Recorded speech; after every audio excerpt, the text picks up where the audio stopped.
बिस्मिल्लाहिर्रहमानिर्रहीम। वलक़द अर्सलना मूसा बिआयातिना अन अख़रिज क़ौमका मिनज़्ज़ुलुमाति इलन-नूर वज़क्किरहुम बिअय्यामिल्लाह। सलवात।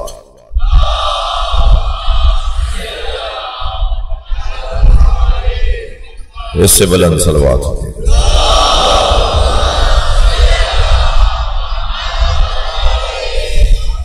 और भी बुलंद सलवात।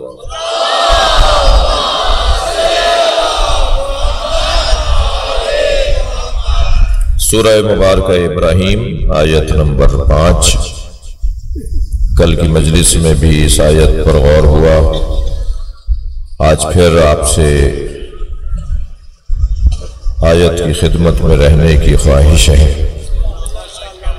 अल्लाह अपने इस कलाम में इरशाद फरमा रहा है, ममनून लक़द अर्सलना मूसा बिआयातिना, और बेतहकीक हमने मूसा को अपनी निशानियों के साथ भेजा है।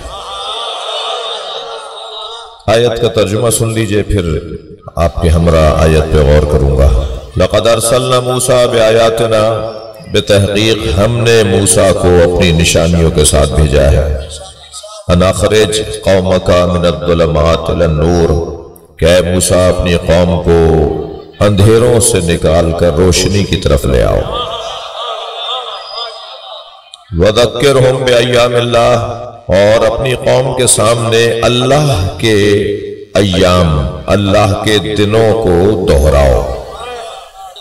यह आयत का ज़ाहिरी तर्जुमा है और आयत का पैगाम बहुत वसी है। मैं बहुत ज़्यादा भी नहीं, लेकिन कुछ देर आपके साथ रहूँगा। इरशाद हो रहा है कि लक़द अर्सलना मूसा, हमने मूसा को भेजा है। तो मूसा अलैहिस्सलाम भी भेजे हुए हैं। तवज्जो बढ़ाएंगे। भेजा हुआ और होता है, निकाला हुआ और होता है। सलवात पढ़ लें जरा मोहम्मद व आले मोहम्मद। भाई भेजा जाना और है, निकाला जाना और है। अच्छा, हमारा ताल्लुक निकाले जाने वाले से नहीं है जी, भेजने वालों के साथ। भेजे जाने वाले और, निकाला जाने वाला और। बहुत देर नहीं रुक रहा, बस नतीजा दे रहा हूं। भेजे गए नबी हैं, अली है, हसन है, हुसैन है, निकाला हुआ शैतान है।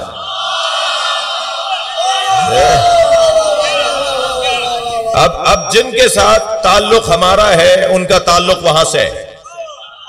ये घराना यहां का नहीं था, जमीन इनका वतन नहीं है, ये जमीन इनका वतन नहीं है, ये वहां वाले हैं। भाई एक जो मेराज का जिक्र कुरान में आया है ना, वो एक मेराज नहीं हुई नबी को। नबी तो जब चाहते थे चले जाते थे। अल्लामा ज़ीशान जवादी ने तो 2 मिसरों में क्या खूब कहा कि एक शब्द का जिक्र क्या है जाने वाले अर्श पर। तवज्जो बढ़ाएंगे मेरे मोहतरम सुनने वाले। एक शब्द का जिक्र क्या है जाने वाले अर्श पर, तेरी सारी जिंदगी मेराज ही मेराज।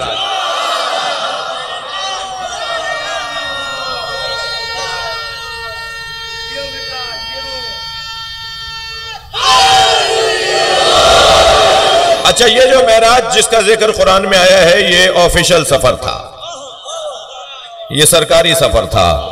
लिहाजा सारे प्रोटोकॉल के साथ, तमाम आदाब और तहजीब के साथ, तमाम तर तकाजों के साथ सवारी भेजी जाएगी। आगे पीछे फरिश्ते दौड़ रहे होंगे, और पहले आसमान पर भी इस्तकबाल होगा, दूसरे पर भी होगा, और फिर 7वें आसमान पे तो नमाज पढ़ाएंगे अंबिया किराम को। और फिर जब जिब्रील जगह जगह बता रहे होंगे, या रसूलल्लाह ये है, या रसूलल्लाह ये है, या रसूलल्लाह जन्नत में ये मंजर, या रसूलल्लाह आजाब देखने वाले वहां पर है। ये जिब्रील अमीन नबी को पढ़ा नहीं रहे थे, उनकी ड्यूटी थी। ये नबी को बता नहीं रहे थे कि नबी को पता नहीं था और ये बताएंगे। अगर नबी मुकर्रम को बताने वाले होते हैं ना, तो फिर सिदरतुल मुंतहा पे भी जाते। हाँ, जब सरकार पहुंचे ना, काबा कौसैन और अदना, उस मंजिल पर पहुंचे, वह हुआ बिल उफुक़िल आला, जिसे कुरान कह रहा है कि मेरा नबी इससे बुलंद मकाम है ही नहीं जहां मेरा नबी था। मेरा नबी सबसे बुलंद मकाम पे था। तो जब सबसे बुलंद मकाम पर सिदरतुल मुंतहा पर सरकार पहुंचे तो एक मर्तबा देखा कि जिब्रील साथ साथ नहीं है। मुड़कर जो देखा तो जिब्रील ठहरे रुके खड़े थे। तो आवाज देकर कहा, जिब्रील आगे आओ। कहा, या रसूलल्लाह हादा मौक़िफ़ी, भाई तवज्जो बढ़ाएंगे, ये मेरी जगह है। लो दनो तो अनमुलतन, अगर मैं एक लम्हा एक कदम भी आगे आया तो जल जाऊंगा। जो अपनी हदों को पहचाने ना, फिर वो फरिश्ता या फरिश्ता सिफत बन जाता। सलावत पढ़ ले मोहम्मद व आले मोहम्मद।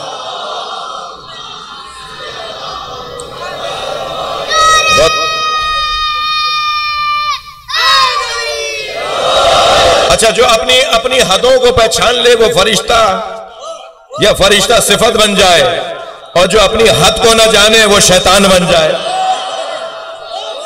खलक़तहू मिन तीन व खलक़तनी मिन नार, तूने मुझे आग से बनाया है, उसे मिट्टी से बनाया है, और आग जो है वो मिट्टी से अफजल है।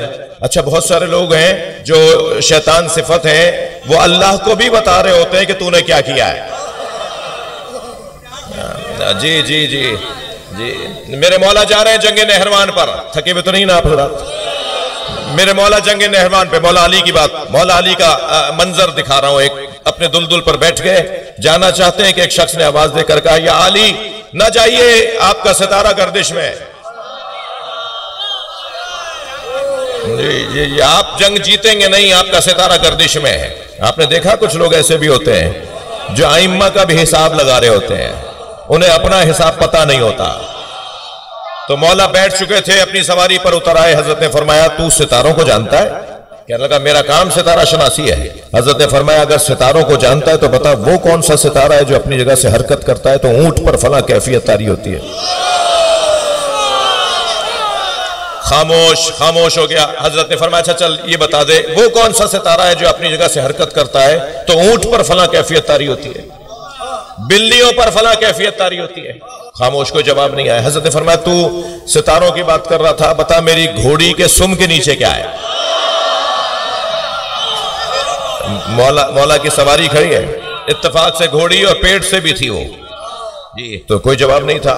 हजरत ने फरमाया, मेरी घोड़ी के सुम के नीचे कुछ आ गया है, वो क्या है? मुझे कुछ नहीं पता।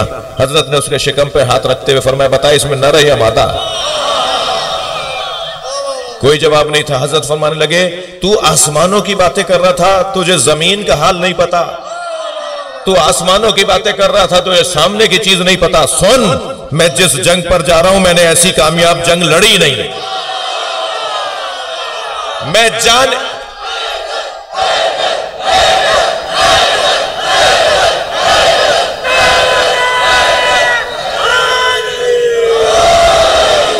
जाने से पहले बताता हूं, मैं जाने से पहले बता रहा हूं, मेरे 10 नहीं मरेंगे, उनके 10 नहीं बचेंगे। हाँ, हत्ता अल्लामा मुफ्ती जाफर हुसैन साहब ने तो मौला के इस खुतबे की शरह में मौला का एक और कौल भी नकल किया है कि अली ने बता दिया था कि मेरे कौन कौन शहीद होंगे और उनके कौन कौन भागेंगे, और मौला अली ने कुछ भागने वालों के नाम भी बताए। थक गया मेरी बातों से। मौला ने कुछ भागने वालों के नाम भी बताए, और अल्लामा मुफ्ती जाफर हुसैन ने लिखा कि 2 यमन भागे, 2 अदन भागे, 2 अफ्रीका भागे, मुझे लगता है 2 अफगानिस्तान भी भागे। ये माहौल जो है ना इस खत्ते का, तो मौला की तलवार से बचे हुए लोग, तवज्जो है। तो बाज लोगों का ये कि अपनी हदों को भी नहीं पहचान रहे होते, ये उन्हें पता भी नहीं होता कि वो बात किससे कर रहे हैं जी। जवानों की तादाद मजलिस में खासी है, मैं आपको एक नसीहत जरूर करूंगा। याद रखो मेरे बच्चों, जवानों, हर शख्स को अपनी हदों का पता होना चाहिए, और जिसे अपनी हद का पता होता है फिर वो तरक्की करता है, और जो अपनी हदों से बाहर निकलता है वो नुकसान पहुंचाता है। एक शख्स आकर मेरे मौला रिजा से कहने लगा कि जुल्म के खिलाफ कयाम वाजिब है या नहीं? हजरत ने फरमाया वाजिब है। कहने लगा फिर आप क्यों नहीं करते? हजरत ने फरमाया नमाज जोहर वाजिब है या नहीं? चाश का वक्त था, सुबह 9-10 बजे का टाइम था। हजरत ने फरमाया नमाज जोहर वाजिब है या नहीं? कहने लगा वाजिब है। हजरत ने फरमाया क्यों नहीं पढ़ते? कहने लगा अभी वक्त नहीं आया। हजरत ने फरमाया यही तुम्हारा जवाब है। हर काम का एक वक्त है ना। सलवात पढ़ ले जरा मोहम्मद व आलिमा।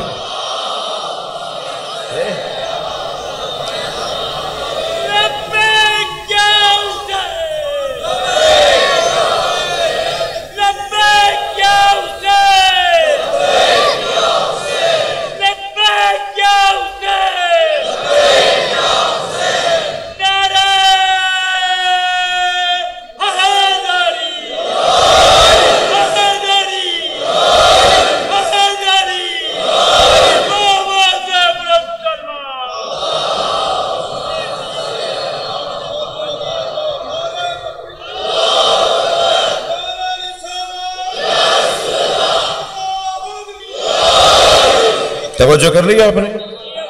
लक़द अरसलना मूसा बिआयातिना, हमने मूसा को अपनी निशानियों के साथ भेजा है। ये वहां से भेजे गए हैं। जो वहां से भेजा जाता है, शख्सियात तशरीफ फरमा है, अफसरान तशरीफ फरमा है, जब किसी को ट्रेनिंग पर, जब किसी को पोस्टिंग पर, जब किसी को जिम्मेदारी पर भेजा जाता है ना, तो जो इदारा भेजता है वो पढ़ाकर भेजता है,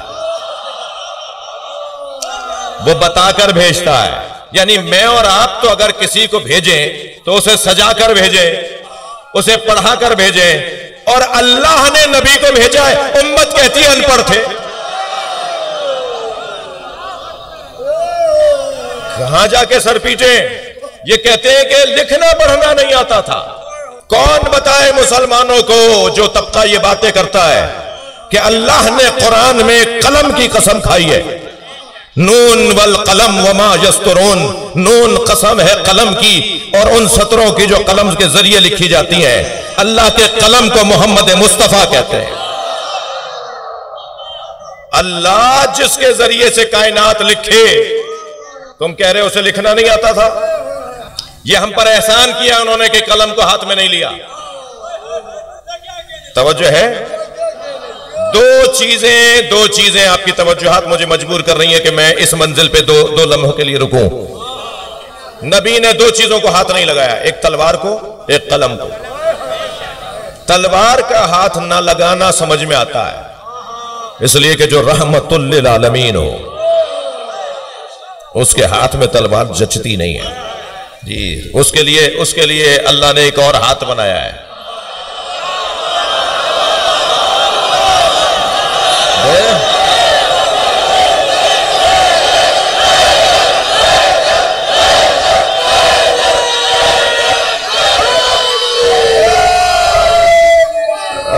ये मेरा मोहतरम मजमा मौला, ये मेरा मोहतरम मजमा मौला की जंग सुनना चाह रहा है। और मैं गुजारिश करूंगा जाकिरीन से और खुतबा से कि मौला अली की जंग, मौला अली का जिहाद, मौला अली की तलवार, मौला अली का मैदान, मौला अली का खैबर, मौला अली का खंदक जरूर बयान करो। इसलिए कि जिस कौम को बहादुरी के वाकयात सुनाए जाए वो बुज़दिल नहीं होती। शजा। मेरा मोहतरम मजमा चाह रहा है कि मैं कुछ देर रुक जाऊं। मौला जब मैदान में उतरते हैं ना, तो अली मौला का उतरना किसी के चेहरे उतरने का सबब है, शान है। मौला मौला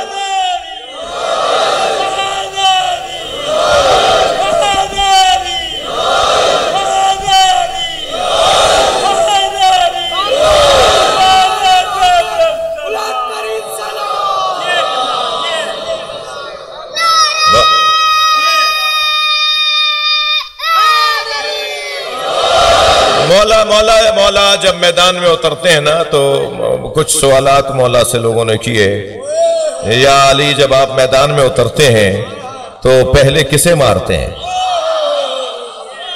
ये घोड़े पे बैठे को, ऊंट पे बैठे को, लोहा ज्यादा जो पहन के आया हो उसे, जो लोहे की टोपी वो खौद पहन कर आया हो उसे, जो ज़रा पहने हुए हो उसे, जिसके हाथ में दोनों हाथों में तलवारें हों उसे, आप पहले किसे मारते हैं? मुस्कुराए, फरमाने लगे सरदारों को मारता हूं, मजदूरों को नहीं मारता।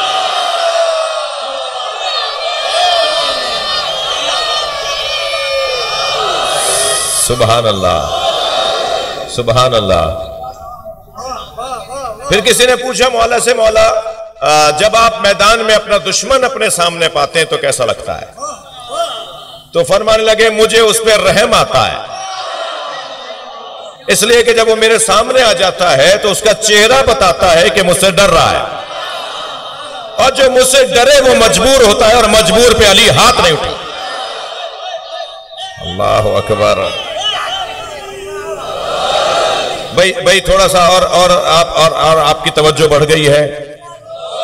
मौला जब मैदान में उतर रहे हैं ना तो एक अजीब अंदाज है मौला का। किसी ने पूछा मौला जब आप मैदान में उतरे और आप मैदान में हो और हमें आपसे किसी मशवरे की जरूरत हो तो आप हमें कहां मिलेंगे? तो फरमाने लगे जहां मैं सवारी से उतरता हूं वहीं खड़ा रहता हूं, ना मैं किसी के पीछे जाता हूं ना किसी में जुर्रत है मेरे पीछे आए। जो सामने आता रहता है मैं उससे मुकाबला करता रहता हूं। मेरे मौला ने ऐसे ही एक शख्स को जवाबन वार किया और उसकी तलवार टूट गई। तलवार जो टूटी तो निहत्ता और अली मेरे मौला ने अपनी तलवार को न्याम में रखा, वापस होने लगे, उस जगह से हटने लगे कि इसको जरा निजात मिल जाए। तो उसकी आवाज आई हबली सैफक या अली, या अली अपनी तलवार मुझे दे दे। एक लम्हा नहीं लगाया हैदर कर्रार ने अपनी तलवार निकाल कर उसकी तरफ फेंक दी। फिजा में उड़ती हुई तलवार आते देखकर उसने झमट कर तलवार मौला की पकड़ी और मौला की तरफ तलवार तान कर आने लगा। जैसे जैसे अली के करीब आ रहा था, थके हुए नहीं है ना, जैसे जैसे अली के करीब आ रहा था अली मौला के चेहरे का इत्मीनान उसे मार रहा था। करीब आकर कहने लगा कोई अपने कातिल को तलवार देता है? मेरे मौला मुस्कुराए, फरमाया पहले कातिल था फिर साहिल हो गया था। अली से मांगने वाला खाली हाथ नहीं जाता।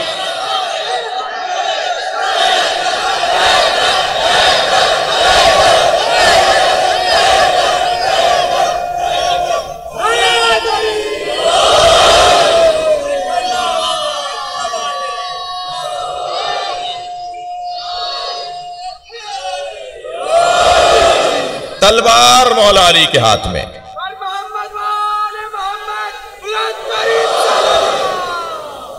तलवार मौला अली के हाथ में।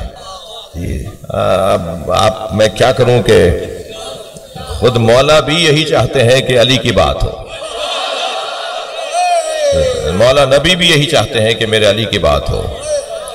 एक साहब कहने लगे जी वो आप अजानों में ला इलाहा इल्लल्लाह है एक दफा, मुहम्मदुर रसूलुल्लाह एक ही जुमला, और जब अली की बात होती है तो अली वलीउल्लाह वसीउ रसूलुल्लाह व खलीफतो लाइन लगा देते हैं। तो भाई अब उन्हें क्या बताऊं कि कुरान मजीद में अल्लाह ने भी जब अली की बात की है,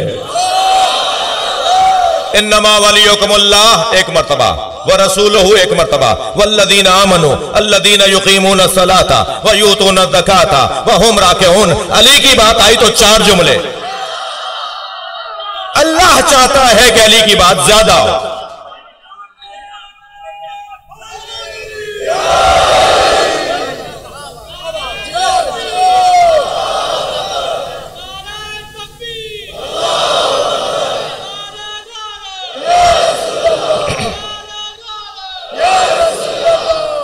जी साथ दीजिए इनका।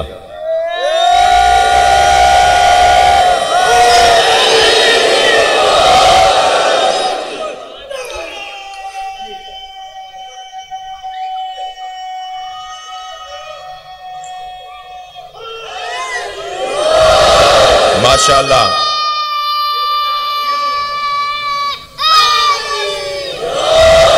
तलवार सरकार ने कभी हाथ में नहीं ली, इसलिए कि रहमतुल लिल आलमीन के हाथ में तलवार जचती नहीं है। मगर कलम हाथ में क्यों नहीं लिया? तवज्जो चाहूंगा। सरकार ने कलम अपने हाथ में जब भी लिखवाया मौला अली से लिखवाया, जब भी लिखवाया अली फला को खत लिखना है लिखो, और जब मौला अली लिख लेते थे तो अपनी अंगूठी से मोहर लगा देते थे और सरकार का खत रवाना हो जाता था। भाई मैं इस मेंबर से अपने अकायद का दिफा भी तो करूंगा ना।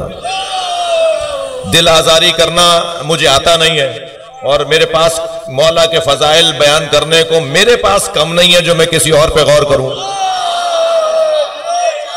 लिहाजा मगर इतना जरूर है कि मैं अपने अकायद का, अपने नजरियात का दिफा तो करूंगा। एक बहुत बड़ा नाम है पाकिस्तान का और एक बहुत बड़े डॉक्टर हैं, बहुत बड़े दानिश्वर हैं, वो कहने लगे कलम कागज तो अली के हाथ में होता था, जब सरकार ने कागज और कलम मांगा तो अली ने क्यों नहीं दिया? तो हमने बहुत सारे जवाबात दिए हैं, एक जवाब सुनते जाइए। जी वो उन्होंने ये भी फरमाया था कि बीबी के दरवाजे पे कुछ नहीं हुआ, तो हम अल्हम्दुलिल्लाह हमने 46 किताबें दिखाई कि ये बुजुर्गाने उलमाए इस्लाम ने लिखा है। वो इत्तेफाक से किताब मेरे साथ उसको हमने स्कैन कर लिया था, वो मुसलसल छप भी रही है और वो हदिये के तौर पे हम दे भी देते हैं दोस्तों को, ख़ास तौर पर जो मुस्तबसरीन हैं उन्हें दे देते हैं जी। तो उन्होंने एक बात ये भी फरमाई कि जी जब कागज और कलम ही अली के हाथ में होता था तो फिर किसी और से नाराजगी कैसी? तो नबी ने कागज और कलम मांगा तो अली दे देते। तो हमने बहुत सारे जवाब दिए हैं, दो जवाब दे दूं यहां दो जवाब दे दूं। अली उस मौला को कहते हैं, अली उस इमाम बरहक को कहते हैं जो अपने इख्तियारात अपने मफाद में इस्तेमाल नहीं करता। भाई ये एक जवाब है। दूसरा जवाब यह है कि जब कागज और कलम मौला के पास होता था तो जवाब आप क्यों दे रहे हैं कि हमें कुरान काफी है?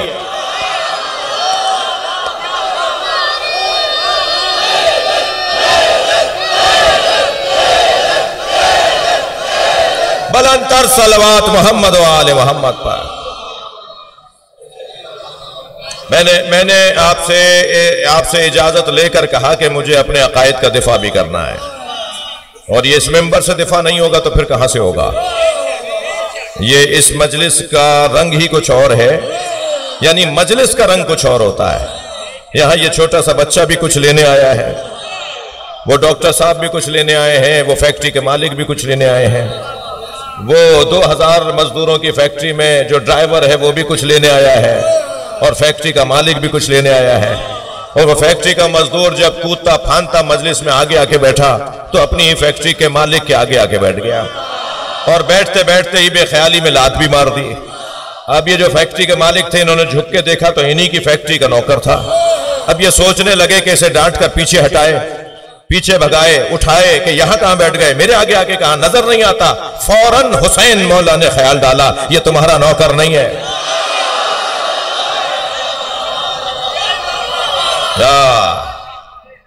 भाई इस वक्त हम सब मजलिस में जूतियां उतार के बैठे हैं ना, गर्दन हिलाओ, जूतियां उतार के बैठे हैं, वुजू करके बैठे हैं। हम सब मजलिस में जूतियां उतार के आते हैं। मौला अली ने जूतियों का नाम दुनिया रखा है। हम अपनी दुनिया बाहर छोड़ कर आते हैं।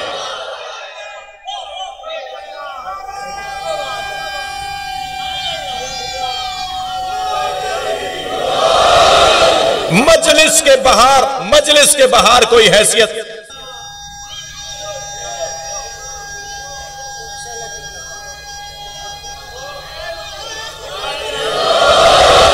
मजलिस के बाहर कोई हैसियत वाला होगा।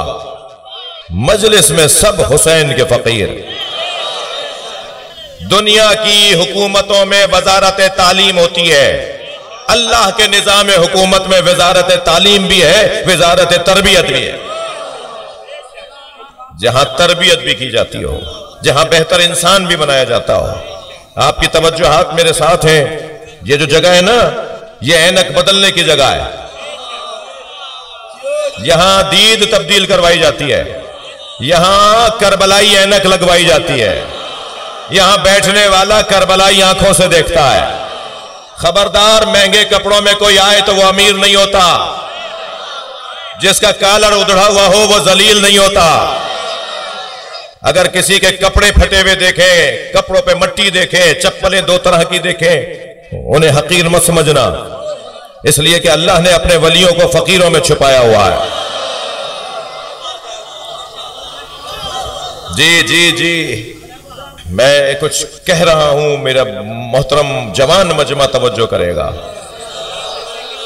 मेरे बच्चों, जवानों, मैं आपसे बात कर रहा हूं, किसी को हकीर न समझो। किसी को हकीर न समझो, किसी से नफरत नहीं करो। सुन्नी हमारी जान है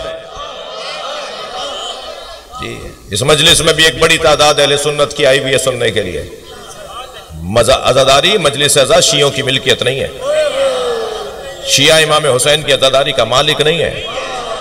शिया इमाम हुसैन की अज़ादारी का मालिक नहीं है, नौकर है। और नौकरों को अपनी औकात में रहना चाहिए, मालिक के मेहमानों का ख्याल करना चाहिए। खबरदार किसी हिंदू से, किसी ईसाई से भी नफरत न करना। सुन्नी तो हमारी जान है। मेरा सुन्नी जो कौम है, अवाम है, उनसे कोई गिला शिकवा किसी से भी नहीं है। मगर हमारे यहां जो बाकायदा पढ़े लिखे जाकिरीन नहीं होते, अगर तो ऐसा कोई है नहीं, लेकिन जो दावेदार नहीं होते कि हम किसी मदरसे से तालीम याफ्ता हैं, वो भी वो हल्की बात नहीं करते जो 4 दिन पहले कराची में की गई है जी। मगर कोई बात नहीं, कभी कभी अगर जालिम और मजलूम होने में इख्तियार होना कि जालिम बनो या मजलूम, तो याद रहना मजलूम बनना, जालिम न बनना। इसलिए कि जो मजलूमियत में ताकत है ना, वो जुल्म में नहीं है। मैं सुन्नी बच्चों से कहूंगा, शिया मस्जिदों में जो शियों के पास मैनेजमेंट है, उसमें आके नमाज पढ़ा करो। वैसे ही नमाज पढ़ो जैसे तुम्हें सिखाई है, वही हाथ बांध के जैसे तुम्हें आती है वैसी नमाज पढ़ो। मुझे वो सुन्नी बहुत अच्छा लगता है जो लाखों शियों में हाथ बांध के नमाज पढ़ता है।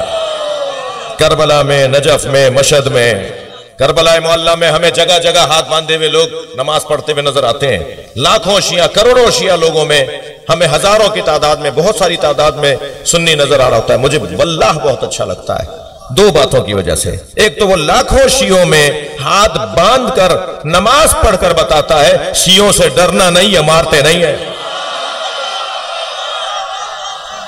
ये जो आपका चेहरा है ना, ये बहुत हसीन चेहरा है। इसी खूबसूरत चेहरे को बरकरार रखने की जरूरत है। प्यार मोहब्बत का चेहरा, मेहमान नवाजी का चेहरा, मोहब्बतों का चेहरा।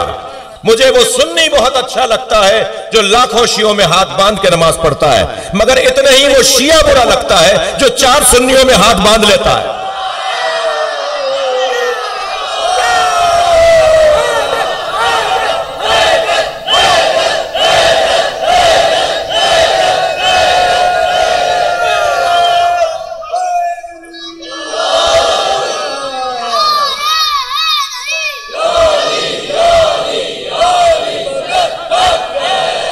शर्मिंदा हो कि अली को मानते हो? मैं उन्हीं से बात कर रहा हूं। सीना ठोक के कहो जाफर सादिक को मानता हूं।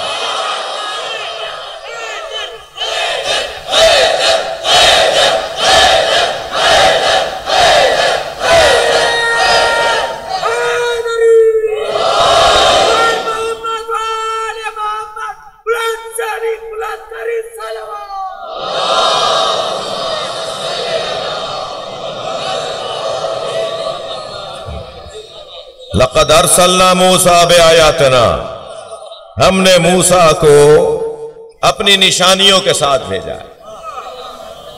क्यों नहीं लिया कलम सरकार ने हाथ में? क्यों नहीं लिया सरकार ने कलम हाथ में ले? जो अली को लुआबे दहन दे तो अली मौला सलूनी का दावा करें। जो खुद अल्लाह का कलम हो, जिसे पढ़ के तुम मुफ्ती और मुज्तहिद बन जाओ, वो लिखते क्यों नहीं थे? एक बहुत बड़े आलिम गुजरे हैं हमारे, अल्लामा मोहम्मद हुसैन तबातबाई, जिन्होंने तफसीर लिखी है, तफसीर अल-मीज़ान। तफसीर अल-मीज़ान के मौलिफ, मुसन्निफ, बल्कि कहिए मुफस्सिर, वो हर कुछ मुद्दत के बाद बहुत सारे कागज अपने बच्चे को देते थे, अपने बेटे को, और कहते थे जाके इसे कुएं में फेंक कर आ जाओ।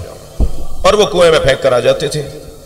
एक दिन ऐसे ही वो कागज कुएं में फेंकने जा रहे थे कि एक कागज कुछ मोड़ रहा था। उसे सीधा करने के लिए जो देखा तो पूरी एक नज्म उस पर लिखी हुई थी। दूसरा कागज खोला तो एक और गजल लिखी हुई थी। तीसरा खोला तो एक और नज्म लिखी हुई थी। जितने कागज थे उन सब के ऊपर अशार और शाहकार अशार, अदबियात का शाहकार अशार। वो वापस ले आए, कहने लगे अब्बा ये आपने मुझे कागज दिए थे कि कुएं में फेंक कर आ जाऊं, इस पे तो शेर लिखे हुए हैं, इस पे तो नज़में लिखी हुई हैं। उन्होंने कहा बेटा जो पहले भी तुम फेंक कर आए हो वो भी तो यही थे। कहने लगे क्या मतलब है? कहने लगे अल्लाह ने मुझे शेर कहने की सलाहियत दी है, जब मेरे अशार, मेरी गजलें, मेरी नज़में जमा हो जाती हैं तो मैं तुमसे कहता हूं कुएं में फेंकाओ। तो कहने लगे बाबा इन्हें रखते हैं, इनको छपवाएंगे, ये तो बड़ा काम का कलाम है, इसको तो लोगों को पढ़ना चाहिए। कहने लगे नहीं नहीं नहीं, मेरा कलाम जमा नहीं करो, मैं कुरान की तफसीर लिख रहा हूं। मैं नहीं चाहता कि अल्लाह के कलाम के साथ मेरा कलाम भी आए। अब समझ में आया नबी ने कलम हाथ में क्यों नहीं लिया। अगर एक मर्तबा भी नबी को लिखते हुए देख लेते, कहते ये कुरान इन्होंने लिखा है। अल्लाह का कलाम है, अल्लाह ही का रहे।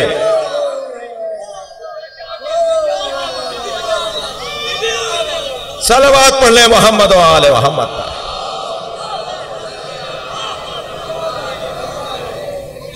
कभी कलम को हाथ नहीं लगाया, कोई लिखते हुए देखकर कल को ये आवाजें लगाएंगे, कल को ये तारीख का कलम फरोश मुहर्रिख लिखेगा कि कोई अल्लाह नहीं है, कोई वही नहीं है, कोई कुरान नहीं है, ये इन्होंने खुद लिखा है। अल्लाह का कलाम है, अल्लाह ही का रहे। हम कलम को ही हाथ नहीं लगाएंगे, हमारा तो खुद कलम अली है। जिसका छोटा गुलाम ऐसा हो, वो मुस्तफा कैसा आका होगा। समझदारों के लिए इशारा काफी था ना, तवज्जो कर लिया आपने। लक़द अरसलना मूसा बिआयातिना अन अखरिज कौमका मिनज़्ज़ुलमात इलन-नूर। हजरत मूसा को जो आयात दी, वक्त तंग होता जा रहा है मगर आपकी तवज्जुहात। हजरत मूसा का जो अल्लाह ने अपनी निशानियां दी, उनमें से एक निशानी असाए मूसा।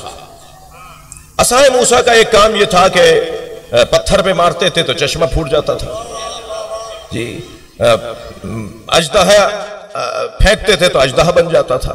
अच्छा, कभी वो लंबा भी हो जाता था, कभी छोटा भी। अच्छा, हजरत मूसा से वो बातें भी करता था। हजरत मूसा के असा के बारे में सुन्नी शिया की किताबों में कि वो हजरत मूसा से बातें भी करता था। मूसा अलैहिस्सलाम का असा बोले तो हलक से उतर जाए, और जुल्फकार बात करे तो भाई ये लोहा कैसे बोलता है।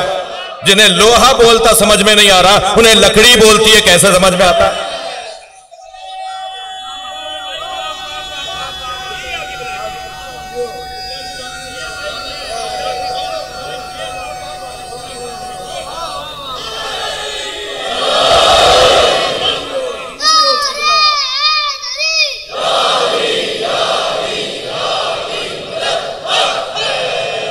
हजरत मूसा का असा जब उन्होंने दरियाए नील पर मारा, मैं मुख्तसर कर रहा हूं, जब हजरत मूसा ने अपना असा दरियाए नील पर मारा तो नई नील में रास्ता बन गया, और हजरत मूसा अपने लश्कर को नील में से गुजार के ले जा रहे हैं, और उधर फिरौन का लश्कर पीछे पीछे आ रहा है।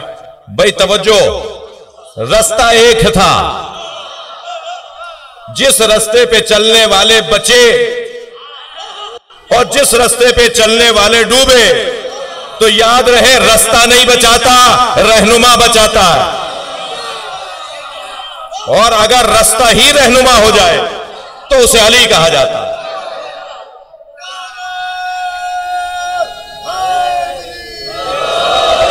और अब दरियाए नील से हजरत मूसा अपने लश्करियों को बचा के निकल रहे हैं।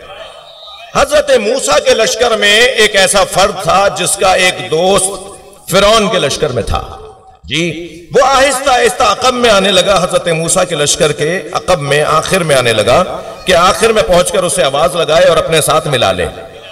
मगर ये उसकी मोहब्बत में आखिर क्या आया कि ये भी डूब गया। याद रहे मेरे जवानों, हर हाथ मिलाने वाला दोस्त नहीं होता। खबरदार, दोस्तियां करने से पहले अपने मयारात को तय करो जी। साथ बैठने वाला, साथ उठने वाला, साथ खाने वाला दोस्त नहीं होता। दोस्ती के मयारात कुछ और हैं। दोस्त वो क्या दोस्त के जो परेशानियों में काम ना आए। दोस्त वो क्या दोस्त जो तन्हाई में मुनिस न बने। दोस्त वो क्या दोस्त कि जो इंसान को धोखा दे जाए। अल्लाह अकबर। दोस्त हो तो हबीब इब्न मज़ाहिर हो जी। आयात के साथ हजरत मूसा ने अपनी उम्मत को निजात दिलाई। अजीजो, मुझे और आपको अल्लाह ने यह इज्जत अता की है कि हम जिस दरवाजे पर बैठे हैं उससे अच्छा दरवाजा नहीं है। कौन कहां बैठा है मुझे इससे गरज नहीं है, मगर कौन कहां बैठा है मगर हम जहां बैठे हैं, अरे इधर से आ जाओ, इधर से आ जाओ, मगर हम जहां बैठे हैं वो घर, वो दर हमें जन्नत का पता देता है, निजात का रास्ता अता करता है। खुदा का खास करम है हुसैनियों पर। वक्त गुजर जाएगा मगर इज्जत उसकी है जिसे महशर में हुसैन पे छान ले। इमाम हसन को खेमे में दाखिल होकर अगर कोई खंजर मार दे तो ये मुसीबत के साथ इबरत भी है। ये इमाम की मुसीबत के साथ एक तारीख की इबरत भी है। अगर ज़ौजा ही जहर दे दे तो यहाँ इमाम की मुसीबत का बयान है, वहाँ तारीख की एक इबरत का बयान है। नबी ने अपने दो नवासों का तारुफ करवाया है अपने दो बेटों के तौर पर। ये दोनों मेरे बेटे हैं। इमाम हसन को सिब्त अकबर, नबी का बड़ा बेटा, सरकार ने खुद फरमाया ये मेरा बड़ा बेटा है, और इमाम हुसैन नबी के छोटे बेटे। कुरान ने भी अबना आना व अबना कुम कहकर सूरह निसा, सूरह मुबारक आल इमरान की 61वीं आयत में, आया मुबाहिला में हसनैन अलैहिस्सलाम को नबी के दो बेटों के तौर पर याद किया है। मौला अली भी फ़ख्र करते थे कि मैं नबी के बेटों का बाप हूँ। बड़ा हसीन जुमला मौला अली का है। एक जगह फ़ख्र करते हुए कहते हैं मैं वो अली हूँ जो नबी के दो बेटों का बाप हूँ। नबी के दो बेटे, नबी के दो बेटे इमाम जाफर सादिक, इमाम मूसा काज़ी, इमाम रज़ा, तो बाद में बेटे आ रहे हैं ना नबी के, जिन्हें गोद में उठाया, जिन्हें शानों पर बिठाया, जिन्हें ज़बान चुसाई, जिनके कहने पर सवारी बन गए। फिर उन्होंने कहा नाना सवारियों की तो बागें भी हैं, तो अपनी दोनों तरफ से अपने जुल्फ़ों को दो हिस्सों में बांटा। सरकार के बाल तराश होते थे, कम भी होते थे, हजरत ने बाल तराशे भी हैं, बड़े भी रखे हैं। अपनी जुल्फ़ों को दो हिस्सों में बांटकर एक तरफ की जुल्फ़ एक बच्चे के हाथ में दे दी, दूसरी तरफ की दूसरे बच्चे, और दोनों बच्चों ने बागें पकड़ी हुई हैं। और फिर फरमाने लगे नाना और बच्चों की सवारियों की तो आवाज़ें भी हैं और सवारियाँ तो बोल भी रही हैं। तो नबी ने वमा यंतिक़ु अनिल हवा इन हुवा इल्ला वह्यु यूहा, जो वही के बगैर बोलता ना हो, जो हुक्म इलाही के बगैर बोलता ना हो, कुरान कह रहा है ना, उस नबी ने रफ रफ की आवाज़ निकाली जो उस वक्त सवारियों की आवाज़ें निकल रही थी। हसनैन पुष्ट पर अगर आके बैठ जाएं तो नबी सजदे से सर नहीं उठाते हैं। इन जिन्हें दिखाया उठा के दिखाया, जिन्हें उठा के दिखाया ये मेरे बच्चे हैं, इनका ख्याल करना। मैं तुम्हें आगाह कर रहा हूँ हसनैन से, मेरे हसनैन का ख्याल रखना।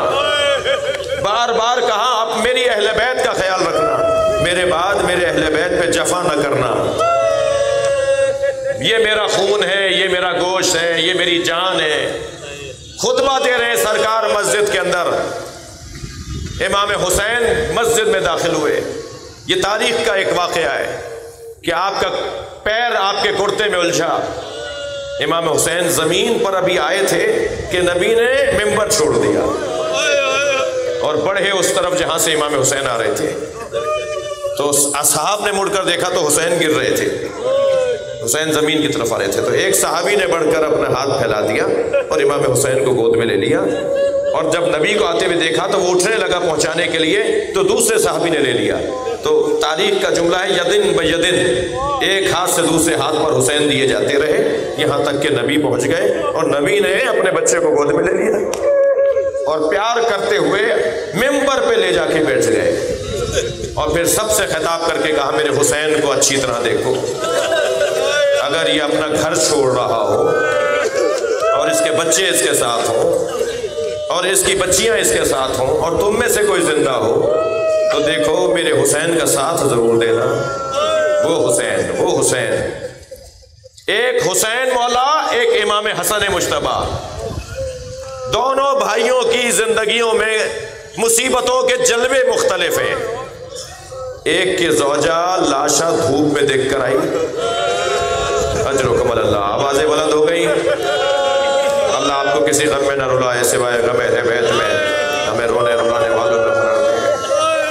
तो कह कर आई इमाम हुसैन के बदन से कि मैं आपको धूप में देख कर जा रही हूँ, कभी साए में नहीं बैठूंगी। और जनाब ज़ैनब कभी साए में नहीं, जनाब रबाब कभी साए में नहीं बैठी, हमेशा धूप में बैठती थी। ये एक ज़ौजा जनाब रबाब। और इमाम हुसैन फरमाते हैं मुझे वो घर अच्छे लगते हैं जिन घरों में रबाब और सकीना नामी औरतें होती हैं, इसलिए कि बीबी रबाब ने वफादारी का हक अदा किया। कैसे एक इमाम की ज़ौजा होना चाहिए किसी बीबी को, वो हक अदा किया जनाब रबाब ने। एक इमाम की ज़ौजा इमाम की खातिर धूप में बैठे और एक ज़ौजा अपने हाथों से जहर खिलाए। अजरो कमल अल्लाह, अजरो कमल अल्लाह। आज शहादत की तारीख गुजरी है। जो रोने आए अपनी आवाज़ों को आज़ाद करेंगे। मुझे चंद मंजिलों से आपको गुजारना है। इमाम रोज़े से थे, इफ्तार में जहर दिया गया। जब इमाम ने एक घूंट लिया ना और कासा वापस रखा तो जोधा बिन्त अशस कहने लगी और पिए। तो इमाम ने उसे देखकर कहा तेरी मुराद एक घूंट से पूरी हो जाएगी। इतनी तन्हाई थी इमाम हसन की अपने ही घर में। इमाम अपने घर में ही गरीब थे। इमाम हुसैन करबला में गरीब थे, इमाम हसन अपने घर में गरीब थे। अजरो कमल अल्लाह। आमादा है, आवाज़ें बुलंद हैं। कुछ देर के लिए ज़रा सोचिए, इस वक्त तो मजलिस में रोशनियाँ जल रही हैं ना, रोशन जगह है, सबके चेहरे नजर आ रहे हैं। कुछ देर के लिए ज़रा मदीने चलिए, एक कब्र पे चिराग नहीं जल रहा। इमाम हुसैन के मज़ार पर कीमती महंगे फानूस लगे हुए हैं, महंगे महंगे कालीन बिछे हुए हैं, महंगे सोने चांदी के दरवाजे लगे हुए हैं। उन्हीं के बड़े भाई हैं जो मदीने में हैं और उनकी कब्र पे कोई चिराग जलाने वाला नहीं है। अजरो कमल अल्लाह, अजरो कमल अल्लाह। अज़ादारों आप आमादा हो गए, बस मजलिस में मुकम्मल करूं। पंजतन के 5 जनाजों का हाल सुनेंगे। कायनात जिनके नाम पे बनी है, अल्लाह ने सारी कायनात जिनके नाम पे बनाई है, जिनके सदक़े में बनाई है, उनमें पहला नाम नबी का नाम है। 11 लोग हैं नबी के जनाजे में, सिर्फ 11 लोग हैं नबी के जनाजे में। जब नबी का जनाजा कब्र के हवाले कर दिया गया तो उम्मत को एतराज़ हुआ कि अली ने हमारा इंतज़ार नहीं किया। मौला अली ने खुतबा दिया, मैं किसी का पाबंद नहीं था, मैं अहले बैत हूँ और गुस्ल कफन अहले बैत पर लाजिम है, घर वालों पर जरूर लाजिम होता है। मेरी जिम्मेदारी थी कि मैं गुस्ल कफन दूँ। इस घर में दूसरा जनाजा 75 या 95 दिन बाद हुआ। पंजतन का दूसरा जनाजा जनाब ज़हरा का जनाजा है। 75 या 95 दिन बाद जब ये आप हाय कह के रोते हैं ना, यकीन जानिए इसका एक खास सवाब है। जब बुलंद आवाज से रोते हैं इमाम जाफर सादिक दुआ देते हैं। पंजतन का दूसरा जनाजा जनाब ज़हरा का जनाजा है। 75 या 95 दिन बाद जब जनाजा उठा ना तो रोने वालों आप जानते हो 6 लोग थे जनाब ज़हरा के। नबी के जनाजे में 11 लोग, सैयदा के जनाजे में 6 लोग थे। उम्मत को फिर एतराज़ हुआ कि अली ने रात को ही दफना दिया, अहले बैत के जनाजे में हमें नहीं बुलाया। इस घर का तीसरा जनाजा मौला अली का जनाजा है। सुनेंगे, अहले सुन्नत के मुताबिक 2 लोगों ने उठाया है। अहले सुन्नत के मुताबिक 2 लोगों ने उठाया है। जनाजा आगे से खुद उठ रहा था, पीछे से हसनैन उठा रहे थे। जो कायनात का मौला हो उसके जनाजे में कांधा देने वाले लोग नहीं है। उम्मत को फिर एतराज़ हुआ कि अहले बैत ने हमें जनाजे में नहीं बुलाया। बाद में कब्र ढूंढते रह गए, कहाँ दफनाया है हम देखना चाहते हैं, मगर अहले बैत ने पंजतन के तीसरे जनाजे में नहीं बुलाया। बार बार कह रहे थे ना, तो ये पहला जनाजा जो पंजतन का चौथा जनाजा है, पहला जनाजा था जो उम्मत के कांधों पे दिया। उम्मत ने इतने तीर मारे, पंजतन में ये पहला जनाजा था, इमाम हसन का पहला जनाजा था जो उम्मत के कांधों पे